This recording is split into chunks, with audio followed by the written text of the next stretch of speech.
Barcelona win another El Clasico. Napoli close in on the Scudetto, and we have some high scoring games in the Bundesliga.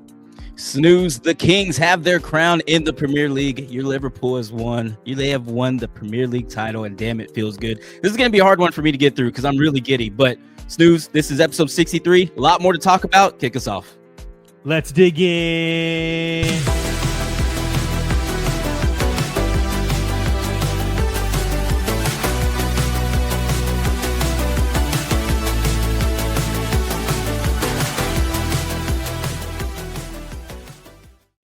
Welcome back to the No Business Soccer Podcast, and it is a massive episode for one of the members of the No Business Boys, and you can see him with the giddy grin right there. I'm your host, Snooze, and we got Danny P on the ones and twos, but of course, everybody's here to see and listen to the wiseness of my boy, Hype Man Vic. What you sipping on, dog?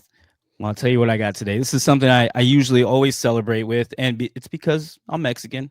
It's going to be some tequila, all right? But the thing about this, the reason I wanted to take a shot of tequila today is because, one, I didn't get to drink with my fellow Reds at B.D. Riley's because there was a huge line, and I did not want to watch this game from the sidewalk. So I did go home. I did watch it all in the comfort of my house. I watched all the ceremonies and everything. But for the people I missed out on, here's my Liverpool Reds shot glass here. Cheers, everyone. This is drink number one.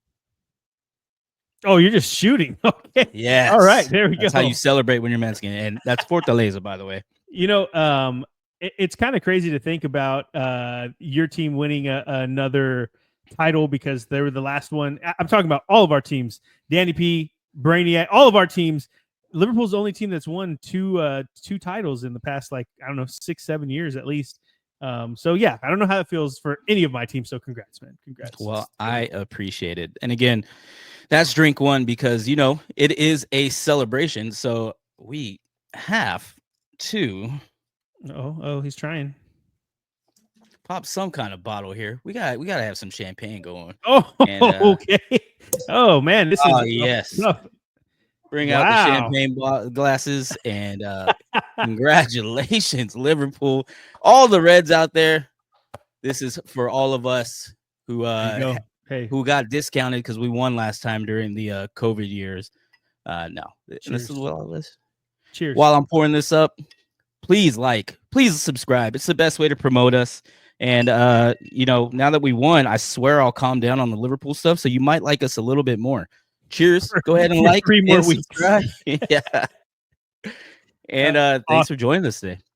I promise this isn't going to be a Liverpool podcast. I would never want that. We do have a lot to talk about, Vic. We have the UEFA competitions right around the corner. Oh wow, look at you.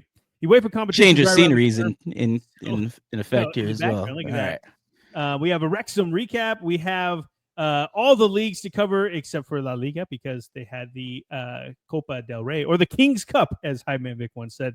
And so man, we have a lot to get to. Let's get right to it. Let's start off in Wales with the Wrexham recap.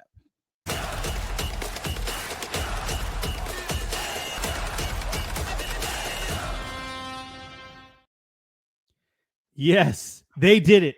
They freaking did it. With Wrexham's 3-0 win over Charlton and some other results, they confirmed their promotion to the championship for next season, and they make history in the process, Vic. They do it by back-to-back or threesome. Three-peat, okay. They do it with a three-peat in getting promoted back-to-back, and that has never happened in the history of English football. And that's crazy. Wrexham are the ones to do it. The scenes were insane. A lot like the scenes in Liverpool, let me say. I mean, I didn't get to go to either, so I'm just getting FOMO over here. But man, I can only imagine what Wrexham fans in the city of Wrexham are feeling right now, how that place is going. It's probably surreal. It's surreal for us fans that are watching, from the comfort of our homes all the way across the sea. But it's just really crazy to think that they went from a non-league team to one more step until they get into the Prem. That's crazy. Yeah. But go ahead. Sorry, I was just gonna say, I was kind of paying attention through y'all, how like what Wrexham, what step they were on, what league they were in, and then all of a sudden I heard, oh, they've been promoted to the championship. And I'm like, hold on, they're going to be playing against Ipswich and Southampton and them now. Like, oh my God, they're like right there. That's freaking awesome, and I'm sure all their fans are absolutely giddy, as giddy as I am. That's crazy. You know what? Your homework this offseason will be to catch up on Wrexham, and we'll maybe we'll have like a little watch long party. But I want to talk a little bit about the next step, because I'm sure that Wrexham and all of us, we've heard it all before, and especially the ones that are there day in and day out. But the next step for them is going to be their hardest. The next step is going to be much, much harder. I mean, like, we're taking 10 steps forward because they're going to be playing a lot of teams that they're massive clubs. It's not small clubs that they've been playing in League One, League Two. They're all massive.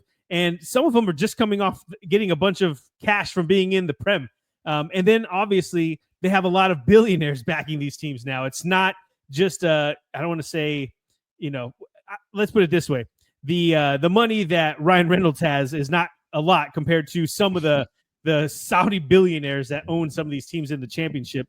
Now let's put it like this: like the richest and deepest squad in League One, League Two, and the non-league league, they were in the National League or whatever. They were the richest club. They were the deepest pockets in those leagues. But that is no longer the case. And that's what's so fascinating about what's going to happen in the championship, because without significant investment, I don't know how this is going to turn out for them. Because put it this way, Birmingham were the team that won League One. Yes, sorry. In my mind, that was wrong. But yes, they won League One. And at the moment, because they have a game in hand, they are on 105 points in League One. So they're just dominating. And just to put that in comparison, Wrexham got promoted automatically as the second team, and they have 89 points. So there is a really big gap between them. And now they're going to be playing a bunch of Birminghams, essentially, in the championship. And for reference point, Wrexham's squad cost this season, their squad was the third highest in League One, and that was at 10.6 million. So that was like their wage bill. That's how much their team cost. Birmingham was at 16 million. So 6 more million if you doing simple math here. But taking a look at the championship, though, Vic, the top was Leeds, and they got promoted, obviously, so they're not going to be there. But either way, just kind of for reference here, Leeds, their squad is 36.7 million. So we're talking about almost 26 million more, almost 27 million more for the team that they had. The second place team was Burnley with 29.5 million. So we're not talking about Wrexham could get away with 10 million and being the best in League One, League Two. They won't even be, I think, what is this? Yeah, I did the math here. They would be the third lowest team, or the 22nd out of 24 teams with that wage bill in the championship. So I don't say that to say that they can't do a four-peat. All I'm saying is that this is going to be a very interesting next step for them, as they're no longer going to be the biggest fish in the small tank. Is that what you say? They're going to be a small fish in a big tank. And all the money that goes into this, unless they get a lot of investments coming in, they might be in the championship for a few years, which is fine. That's not a big deal. I think the people that aren't used to watching promotion relegation battles, they think that it just happens like this all the time. That's not true. We just told you, Wrexham is the first team to ever do back-to-back in English football history. And so now they go into the championship, and Vic, I am so excited to see how it happens, because they're not going to be able to compete as far as money goes. So they're going to have to be smart with the squad tactic and how that's all going to work. I'm fascinated to figure it out. And congrats. Yeah. Welcome to Wrexham is a great show. We're all going to watch it. And now, welcome Wrexham to the championship. Way to go, boys. Way to go. Good job. Good job, everyone. And I can already hear everybody, all the Wrexham fans saying, it's not about the money. It's not about the money. We could do it. But, I mean, there's a reason those players are paid that much. Like, it kind of is pretty crazy. There's levels to this. And but I'm pulling for them. And now I got to do my homework, catch up. And, we got to see how this plays out. It's going to be fun.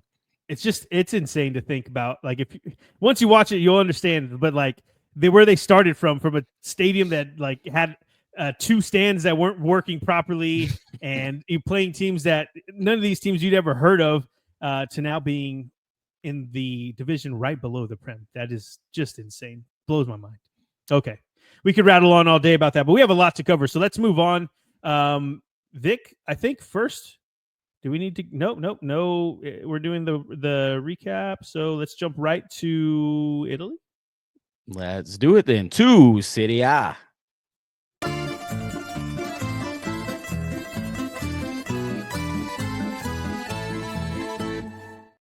Welcome to Italia. And we had a strange weekend of football there because obviously with Pope's funeral on Saturday, we had all the games on Sunday. So it was crazy. They were like Bundesliga-ing our Serie A. Does that make sense? You know what I mean? They have a lot of games in the Bundesliga on one day. But let's get it kicked off because on Sunday, Venezia lose 2-0 to Milan on a beautiful day in Venice. And we got a goal for Captain America and a filthy Jimenez chip. Milan, you spoil us. Calm down over there. But it's bad news for Venezia, though, who only now have 4 more matches to catch the Milkmen in 17th. Como get a 1-0 win over Genoa and are now sitting mid-table after 4 straight Serie A wins, which is just insane to see.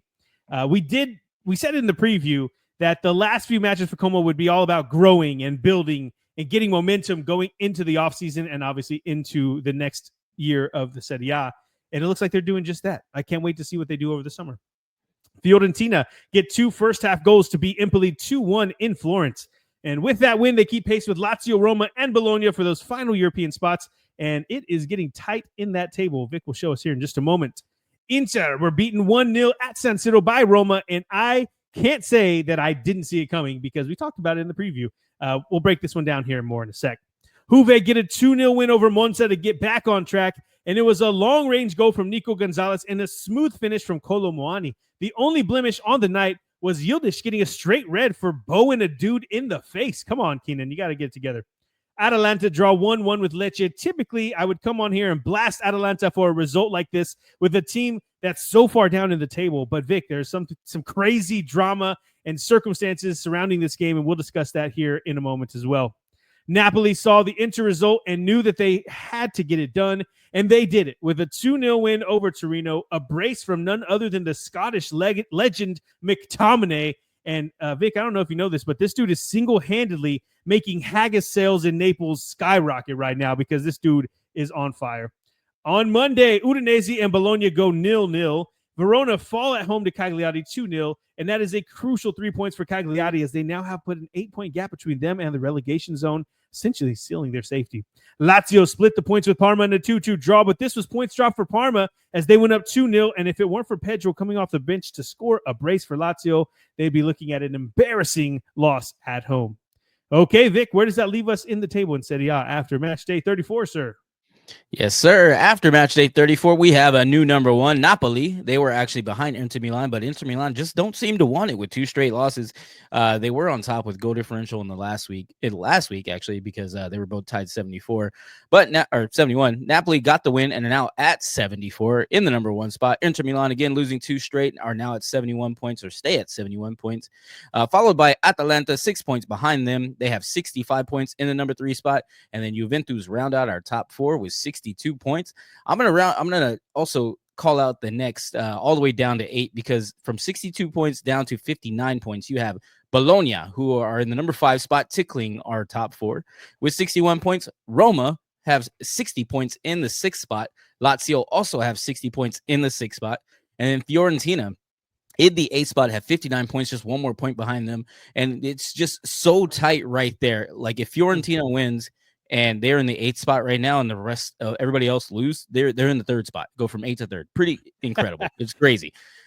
So yeah, that's going to be fun because everybody's going to be fighting for that last championship spot, and also for some Europa League spots as well. And yeah, getting real spicy there in the middle or top middle there.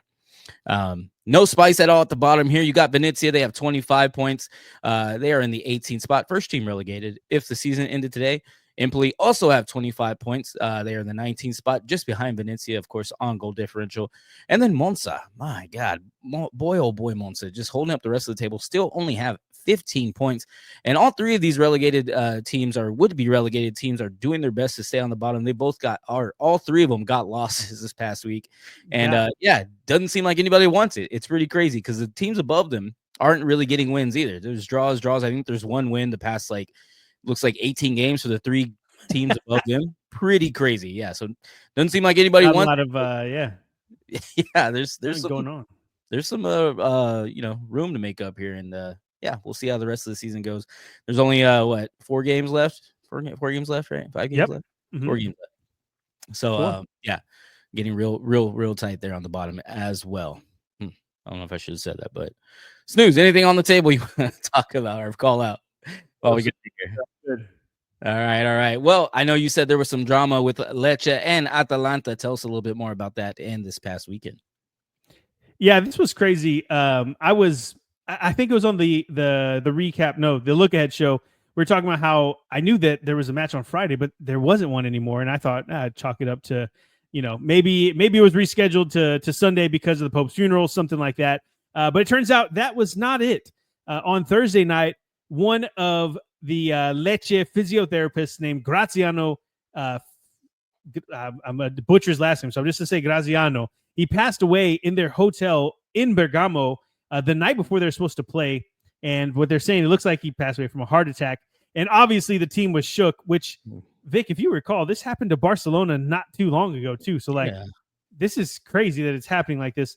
But obviously they're supposed to be playing the next day. And the entire staff, they postponed the match. Obviously, they requested it to be postponed. The entire staff flew back to Lecce to be with Graziano's family and figure things out. And I mean, obviously, it's crazy stuff that's happening. The team's not really worried about a match they need to play, right? We can reschedule that. We'll just play that whenever. Let's take care of this guy. I mean, I think they said he had been with Lecce for damn near 30 years. Like he was a institute there. And so technically it was rescheduled. Serie A had scheduled it a day and a half later on Sunday afternoon. And now the Lecce team and the higher-ups, they all fought it because they were like, dude, we need more time than this. We need to get a week or two, reschedule it down the road. And that was denied by the Serie A straight up. And they said, nope, you're playing on Sunday. And obviously the team was back in Lecce. They weren't even in Bergamo anymore. And they flew just hours before kickoff. Like it was an evening match. They flew like around 2:00 in the afternoon, something like that. And they all wore blank white kits that said no values, no color. And they kind of made a stamp on it because none of them should have been playing. None of them wanted to play. It was just kind of a whole messed up situation for the Serie A to do that. And I just wanted to say, do better, Serie A. No one's going to see this from Serie A. But if they do better, Serie A. That's messed up. Because if you see how Barcelona, same thing happened to them, and they had it rescheduled a couple weeks out. Give them time to grieve and figure out, like, this guy was probably around them day in and day out, and it's just a messed up circumstance. So I say all that to say that the match, even though you see a draw on the road, the Milkmen versus the ATLians, and it's top of the table versus bottom of the table, right? You would expect Atalanta to get points, but I'm actually very happy that Lecce got a draw from this because they deserve it. They deserve 3 points from this, just from the circumstance that they had to play through.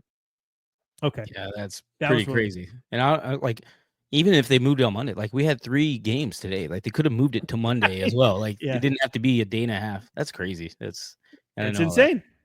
And I don't even know why. Like I didn't see. Obviously, it's all in Italian, and maybe there is a reason I shouldn't see it. But like a reason why they were just like, no, we're just gonna give you till Sunday. I don't know. But we'll talk about another game that did have less drama surrounding it, and that was Roma versus Inter. And Inter's no good, very bad week continues after they lose for the 3rd straight time in 7 days. They lost 1-0 to Bologna in the Serie A last weekend, as you recall. They lost 3-0 to Milan in the Coppa Italia semifinal on Wednesday. And then they just lost in the Serie A again, this time 1-0 to Roma. And let's not forget that they play Barcelona in the Champions League semis this week as well. So things could continue to get worse. But we can't just talk about how poor Inter have been, because Roma have been the complete opposite. Roma, they've been incredible, and I'm cooking up something. I might be doing a video. It might be a shorter, it might be something on here that we'll post. Subscribe to where is it at? Somewhere over here. Subscribe to the podcast so you can see it when it comes out. But I'm going to be deep diving into Ranieri's reign at Roma, and since he's coming back, and kind of the rise that they've had since he's been there. I think he came back the end of November, because this match proved that they can go toe-to-toe with anyone in the league and win matches in a lot of different ways. And all of that is thanks to Ranieri, because this team, if you recall, they had to fire we had to football this. They sacked 2 coaches this season already. He's their third. So, in this match, I expected Inter to come in and go after Roma all match, knowing that they needed to win, and they didn't really do that, Vic. Now, I don't know if that was because Roma were doing something different, but the stat that blew my mind was this. So Inter had 70% possession. That's a tough one to say. But so anyway, 70%, but they were still outshot by Roma in shots and on shots on target. Roma had more with only 30% possession, which is like, how does that happen? That's insane. I don't know if I've ever seen that before. But it just goes to show that Inter, they're tired, they're drained, and it's happening at the worst time of the season where they could have won the treble, and now they're on the verge of not winning anything. And Roma, they have back-to-back wins. They're sitting only 2 points behind Juve for the last Champions League spot, and that finish for the Serie A, like we were just talking about, is going to be nuts. And if Roma end up sneaking into the Champions League, it's just like there's got to be a documentary or something about it. There's just a crazy end to the season if Roma get there, Vic. That's crazy. Getting 70% and less shots on goal. You're just out there getting cardio at that point. That's all you're doing. Just getting cardio. I don't know. I mean, I watched most of this match, and I didn't feel like Inter were the better team, but I didn't realize they had 70% possession. That's just crazy. But yeah, that's how the match went. So if you are an Inter or Roma fan, let us know what you thought of the game, because I'm curious to see what fans of Inter specifically are feeling right now. There's a lot going on, and it's been a very bad week for them. So, okay, Vic, I think it's time. Let's move on to Germany. Let's do it then to Bundesliga.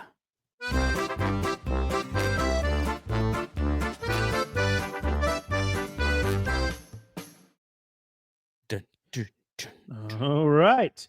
And this one did have a normal schedule. And on Friday, Stuttgart dropped points again in the Bundesliga, this time a 1-0 home loss to Heidenheim. It seemed like we were destined for a 0-0 until Matthias Honsack hit a ridiculous shot from outside the box in the 89th minute to give Double H all 3 points. And on Saturday, Leverkusen got 2 first-half goals against Augsburg and win it comfortably 2-0 to keep pace with Bayern for the Bundesliga title race. Patrick Schick's goal was awesome. Go check it out. Kiel and Gladbach played out a crazy match that ends 4-3 to Kiel, with the stoppage time winner coming from Schuto the Machino, and the result means that Kiel are now only 3 points behind Heidenheim with 3 matches left to play. It's going to be interesting for sure. Dortmund and Hoffenheim were not going to be outdone by Kiel and Gladbach, and they put on a show of their own. The match ends 3-2 to Dortmund, but we had Hoffenheim level it in the 90th minute, and Dortmund getting the winner with only 30 seconds left of stoppage time. It was a crazy ending to this one. If you want, go check out the highlights. It was just awesome. And there may be a little controversy after the last goal with the Hoffenheim keeper. He gets injured. I don't know. If you watch it, you know what we're talking about. He basically gets contact, goes down, and he's out of the goal. Like, he comes out, and he kind of plays up an injury. And so typically they would stop it, but I don't know. It just seemed like it was fake. Go watch it. We'll talk about it if you go see it. Let us know in the comments if you watched it. Yes. And then we had Mainz crash out of the European race with a 3-0 loss to Bayern Munich. Bayern made a fairly easy day of this match, and it seemed like all they needed was a little bit of Olise sprinkled in with some Sane, and they were good to go. These guys are starting to spark. Sane specifically has looked really good the past few weeks. Freiburg take care of business with a 1-0 win over Wolfsburg, and it's now 3 wins in a row for the Black Forest boys. And with Leipzig slipping up, they might just force their way into the Champions League next season, Vic. Freiburg might actually do it. Eintracht Frankfurt bury Leipzig 4-0, and I earn a lunch in the process. More on this one in a sec. On Sunday, Bochum and Union split the points in a 1-1 draw with Bochum nearly won it, but had a shot on target saved with a perfect block by the Union keeper in the last 30 seconds of stoppage time. It's a tough break for Bochum, who are now so close to being relegated. And Werder Bremen and St. Pauli go 0-0, and I just didn't see that coming. I thought Werder Bremen would play a little bit better. They did not. Okay, Vic, where does that leave us in the table in the Bundesliga after Matchday 31? Yes. The table looks very familiar from last week. The top 3 all got wins. Top 4 got wins now, but top 3 all got wins, so it keeps their spot. Bayern Munich are number 1. Of course, with 75 points, they're clear 8 points ahead of Bayer Leverkusen, who have 67 points. Eintracht Frankfurt are 12 points behind them, but still occupy the third place with 55 points. Again, all of them getting wins. And then rounding out our top 4 is Freiburg. Like you said earlier, they have 3 straight wins. And with this win, are able to leapfrog RB Leipzig into the number 4 spot and into a Champions League spot. And then now we have tickling our top 4, RB Leipzig, who have 49 points in the number 5 spot. And I'm going to keep going because it's kind of tight here as well. In the number 6 spot is Borussia Dortmund. They have 48 points. Crazy. And then Mainz, yes, pretty crazy. Mainz are even probably crazier, now have 47 points. They haven't got a win at least in their last 6 games. They have been tumbling out of the Champions League spots and the Europa League spots. Now it don't have either one of them in the number 7 spot with 47 points, like I probably just said. And then 1 point behind them is Werder Bremen, who were on a 4-game win streak. Now with the draw, kind of breaks that up. But good to see them up there as well in the number 8 spot with 46 points. And looking at the bottom of the table, well, 2 teams wanted it out of the bottom 3. We have Heidenheim now in the 16th spot. They got a win. They have 25 points. In 17th spot is Holstein Kiel, again with the win, 22 points for them. And then, boy, oh boy, Bochum. You couldn't fight for it. Got a draw. Only have 21 points now. Able to get leapfrogged by Holstein Kiel. And yeah, good times for wins for Heidenheim, Holstein Kiel, Double H. I'll say Double H. We're getting there. Yeah, and I'm in a good mood. You know, I'm in a good mood.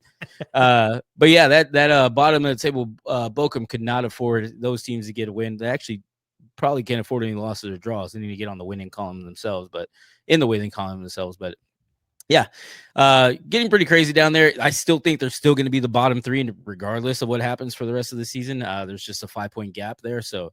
Going to be pretty tough for them to get out of that, but we will see how the rest of the season goes. Anything you want to call out here on this table while we got it up? No, sir. Nothing this week. All righty. Well, then we did have Eintracht Frankfurt and Leipzig play this week, and I think you have a couple of notes on that game for us. Tell us about it and how it went. Yeah, this one was one of the matches that I was the most excited to watch, and it pretty much wasn't a good match because Eintracht dominated it. And they played Leipzig off the pitch from the moment it started. This one was never really in doubt. It was great to see Eintracht take care of business here, but as the results rolled in, I just didn't expect that loss for Leipzig to push them down to 5th. It's just crazy, like you were just showing the table.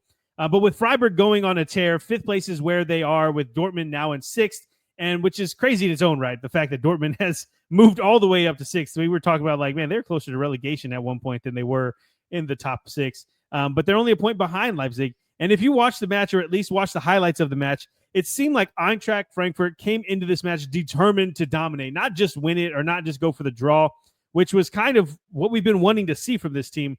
They took Xavi and they took Šeško completely out of the match. Like, they were not even part of it for Leipzig. And all the goals scored, they were scored with authority, Vic. Like, they were scored with some FU, with some swagger, like it was. I don't know how to explain it. When you watch the match, though, it just felt like they knew they were going to win it. And now they put a 4-point gap between them and 4th place with 3 matches left. So pretty decent chance that they got themselves into the Champions League with that win. And yeah, I mean, the opposite is true for Leipzig, though. Now they're no longer, their destiny is no longer in their hands. They have to hope that they can outpace Freiburg by 2 points down the stretch for the final, was it 4 games? And they can't really drop too many points because Dortmund are right on their heels. And that's just a tough place to be for Leipzig, who had been, I mean, off and on, but they had been at least in the top 3, top 4 all season until now. So we talked about it in the preview. They can't really afford, and literally afford because of their squad, to be outside of the Champions League. So tough loss for them.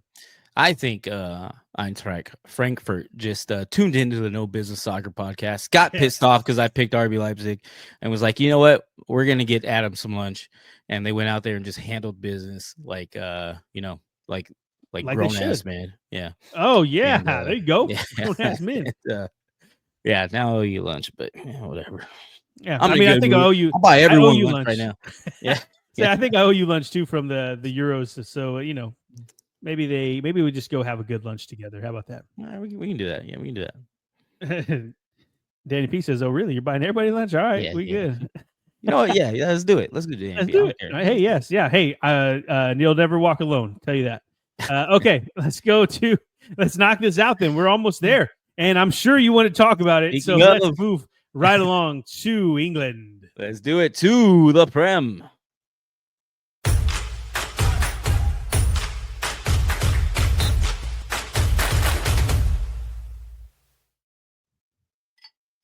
There you Yeah. Glasses. Well, let's go ahead and get my part out of the way so that you can do your part. How about that? On Saturday, Chelsea get an early goal from Jackson, and it was a nice goal, I might add. I'm not sure Danny P would agree with that, but it was smooth. And the one goal was enough to get the win over Everton and temporarily bring them level on points with Forest, who are still yet to play because their match is on Thursday. Wolves show Leicester what a real bottom half of the table team in the Premier League looks like with a 3-0 win. And that's actually not fair for Wolves anymore because they're now that's 6 wins in a row for them, and they're closer to mid-table than the actual right above relegation team that they were all season. Newcastle bounced back for their loss last week with a 3-0 win over Ipswich and confirm Ipswich relegation status in the process with a result from West Ham as well. Brighton come back from 2 goals down to get a 3-2 win over West Ham. And this match was 2-2 until Baliba's stoppage time winner. And honestly, I still have no idea how he bent it from where he was on the pitch and that far out.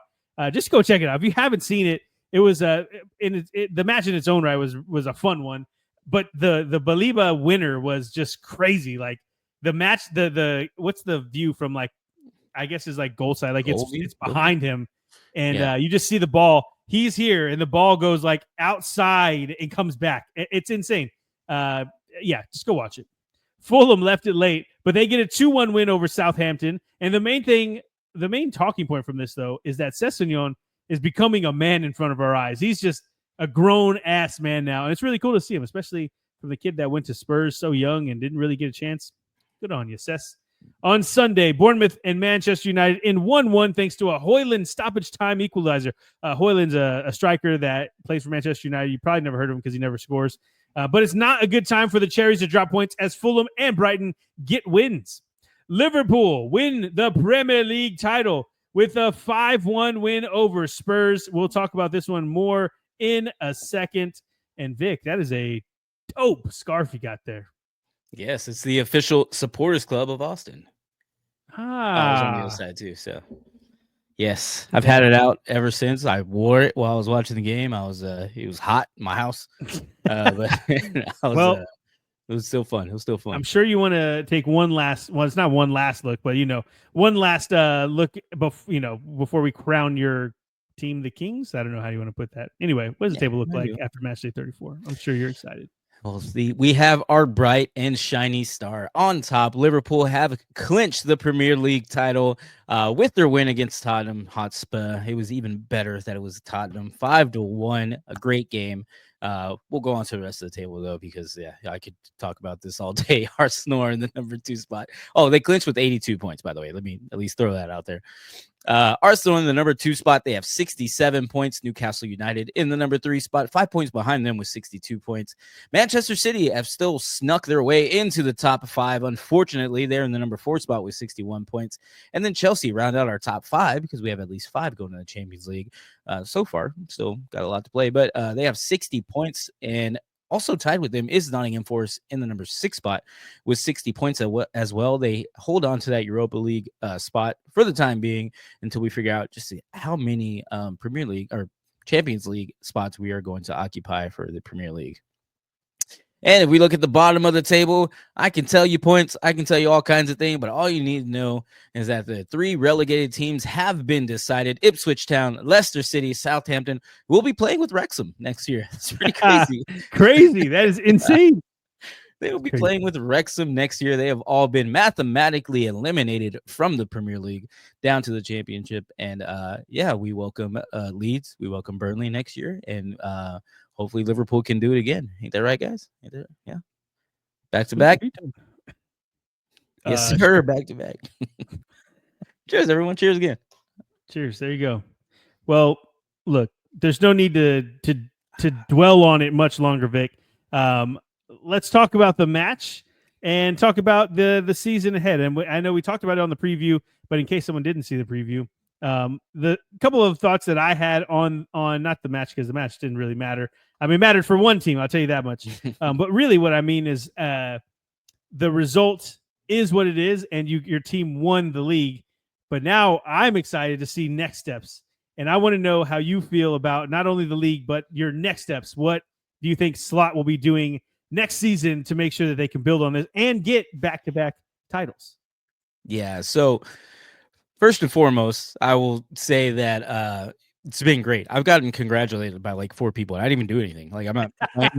No, I'm a Liverpool fan, so I went to work. I congratulated like 4 people: Christian, Demi, Abraham. He gave me the look, but they're all congratulating me on the win. But the future looks pretty cool. I am interested to see what we do with Chiesa, Federico. Oh, they don't roll their R. Federico. Chiesa. He is, I think, about like 5 minutes short of playtime, so that he actually gets a medal for or some sort of championship for it. Oh wow! We'll probably rotate in. I'm excited to see what he can do because he's been a pretty big signing from Juventus, and of course Christian has been talking him up all the time, and he's looked pretty nice when he's got in there. I do want to see Ioni play some more. He's that I think he's 18-year-old wonder kid, maybe 19-year-old. He's doing really good. He's a kind of tall, lanky body, and he's really good for soccer. Like, I want to see how he does. And Slot, I want to see if he can bring anybody else in. He did one of the best things I think he could have done, and that's kind of why I have a scarf as well. He thanked Jurgen Klopp whenever he was won, because Jurgen Klopp on his way out sang "On a Slot," and because they have a Jurgen Klopp. Yeah, that was a cool video. I saw that. That was really cool. So he repaid the favor. We won the title, and then he said Jurgen Klopp. Yeah. So it was freaking awesome, and I don't know, man. I'm just all happy, giddy, like. It's in the quarter for my day job, and it's usually all hell. I'm just like, yeah, whatever, man. Yeah, whatever. Sure, yeah, let's do this. Yeah. It's been fun, and got to buy a bottle of champagne and drinking champagne. I'm getting hot in here too. It's just good times. Good times, good vibes, and the next steps that I'm looking forward to with Slot is like, because if you recall, we were talking about in the summer.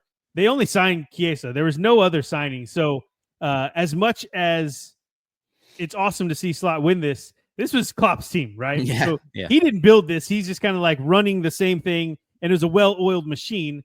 And the reason why I'm saying like I want to see how he does next season, if there's any changes, is because I guess in theory, it's not going to be all the same people, right? It becomes Slot's team, not Jurgen's team. And he's going to have to actually come up with like everything different and doing things his way, not the Klopp way.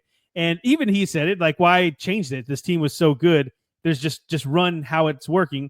And so that's why I thought it was really cool that he gave Jurgen Klopp his flowers as well in the ceremony, because like that was like, it almost feels wrong. Like Klopp should have stayed one more season and won that and then handed it over. But didn't happen that way. And it is what it is. But what I want to see for sure next season is like, it was a weird year where, like City and a few other teams, they're just kind of underperforming Chelsea, right? And so now next season, will it be this out of hand? Will teams kind of catch up? What's going to happen? And will Slot dominate the Prem just like he did this season? I don't know. I'm interested to see how it happens. And it just goes to show that like he was destined to be very good coming into the Prem. And that's why so many teams wanted him. Like I talked about last week. Spurs were trying to get him, and he basically said, F that. Like, I'm not going there. Good choice. Good choice.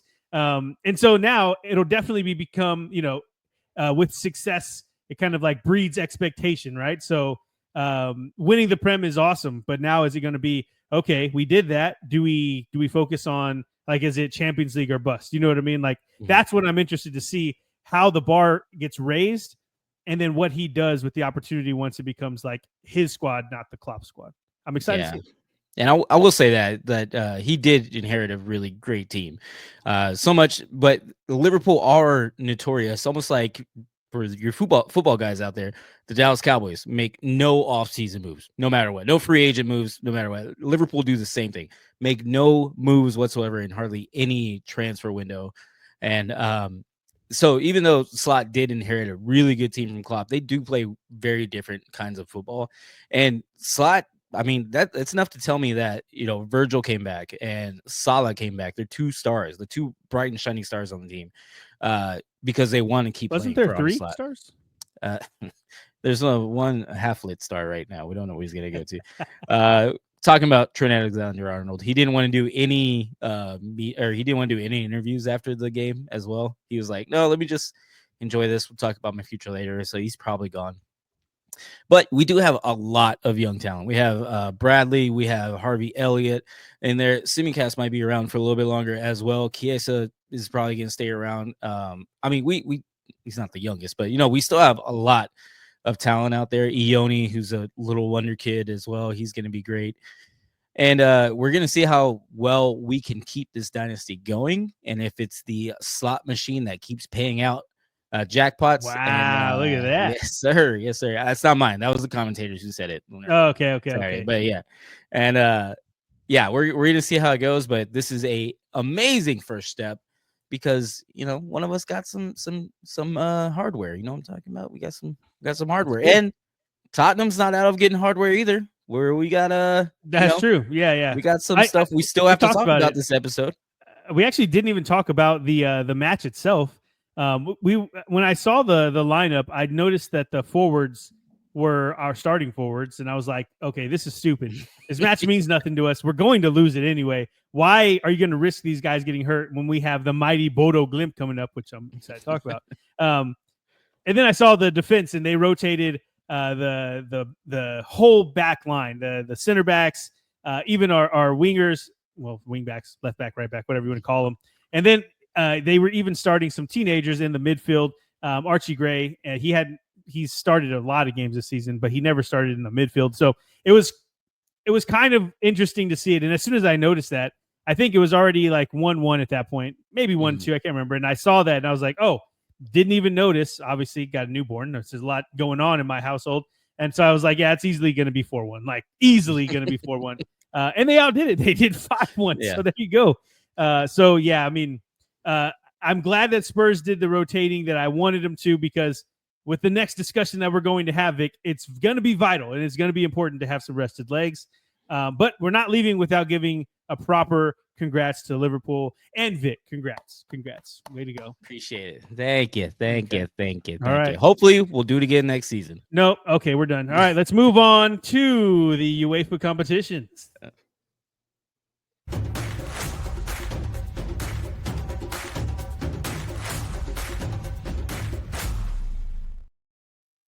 Ooh, yeah.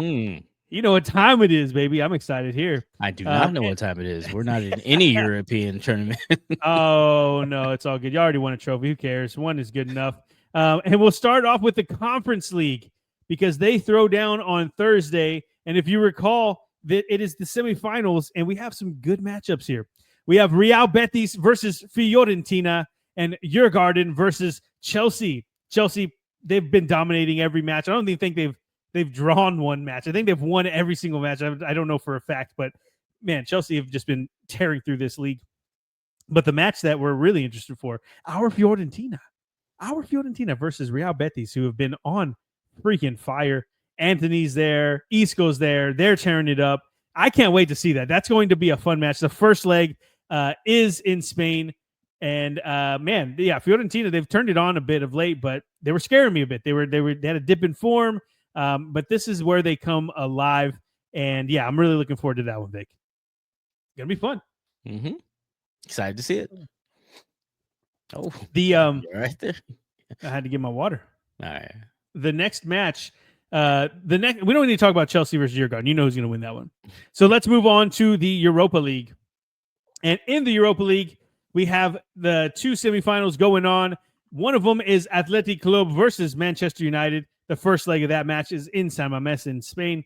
And I fully expect them to at least get I would say 1-0, 2-0 over Manchester United. That United's in a very bad place. I could say the same for Spurs, but Spurs are at home versus Bodo Glimt. And listen, I'm not going to be disrespectful here, but Spurs, if they don't get it done here, I mean, we should at least be getting to the final. I'm not saying they're going to win it, especially if it's Spurs going to San Mamés to play Athletic Club for the final. It's obviously it's in Bilbao for the final. That would be very, very tough to win it. But I expect us to get there.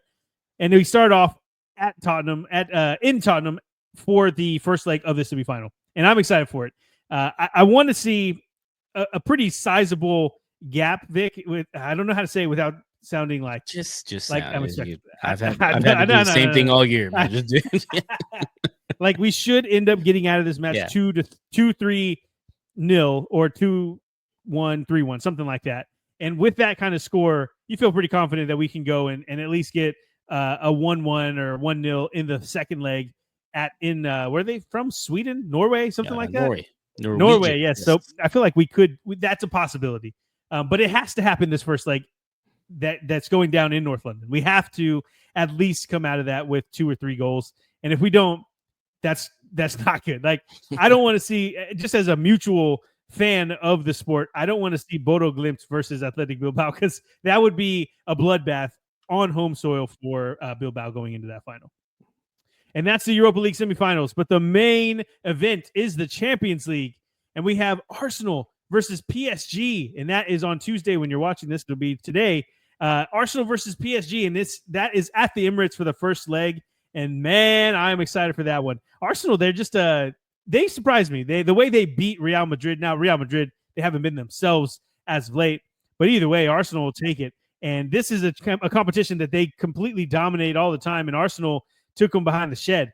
And PSG are the other team. I mean, it's almost like they should have met in the final, because PSG are the other team that has been dominating and beating pretty much everyone. I think I saw something where the first leg, I think they beat Manchester City. Second, they beat Liverpool. And if they beat Arsenal for third, they said they should get the Champions League, and they should be the Premier League champions, because they took out all of them. Sorry, that's not a funny joke anymore, because I can't say anything. But yeah, PSG, man, it's going to be a tough match for Arsenal. But they've heard that before. This one is so interesting to me, Vic, because I don't know. I expect PSG to win, but I don't know that Arsenal are a team that they can walk over like they've done for other matches. Who do you have in this one, Vic?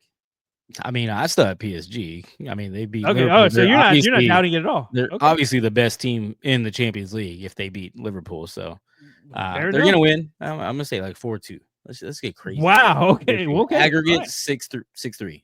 Hey, I'd be okay with that. Let me just put it that way. I don't know if I'm as confident as you are, but we have another semifinal to talk about, and that is Barcelona versus Inter. And we just talked about Inter a lot this podcast, because Inter have been struggling, man. They have been on the struggle bus. 3 losses in the last 7 days, and now they get a date on the road going to Spain to play Barcelona. And man, honestly, I just can't see them winning right now. Like, you don't lose to Bologna, Milan, and Roma, and then go and beat Barcelona on the road, right? That just seems like something that's not going to happen. And I kind of expect this to be maybe like a 2-1 or 3-1, something like that to Barca, because they've just been really good. They've been hard to beat, and they just took care of Real Madrid in the Copa del Rey final. So they're obviously in the mood to win some things, and this is going to be a tough one. This is not a good time for these teams to clash, Rick. Do you have it the same way? I probably, but I honestly want to get your, I guess, just reaction to Lamine Yamal's hair. You don't think that'll give them an advantage? Man, he went Eminem on us, right? Yes, he's got the blonde going on. It's like he's a young impressionable looks like teen. I know it is crazy. The crazy thing to see was him. They won the Copa del Rey, the King's Cup, and there's still a king of Spain apparently. And they were showing him after the match, and he was like dapping up the king. And I'm like, dude, what a life for this 19-year-old kid! Like, on top of the freaking world, right? On top of the world. In England, I knew you could in Prague when we went. I don't know. Well, producers, Danny P, can you drink an 18 euro in Spain? Oh, Spain. 18 years old. So there. Oh wait, there no. You go. Oh. The legal drinking age is 18 years old. However, in the province of there's one province where the drinking age is 16. It's even worse. That's hilarious. Yeah, I know. But no, he can't drink. Nice. But just probably not a lot, because he's not that big of a guy. Well, to Lamine Yamal, I know you're watching. Cheers to Liverpool Premier League title. Yay! Okay, that is it. That was hey, we made good time here. Vic, take us home. All right, everyone. Thanks for spending your time with us, talking about some European football. Please be sure to like, subscribe. It's the best way to promote us. Also, comment down below what you're most excited for or what you saw this past weekend. And follow us on all our socials. Everything is at No Business Soccer Podcast, except for Twitter, except for TikTok. That is at No Biz Soc Pod because it was way too long. Everyone, we will talk to you soon to go over next week's action. And y'all have a great night. And up the Reds. Peace.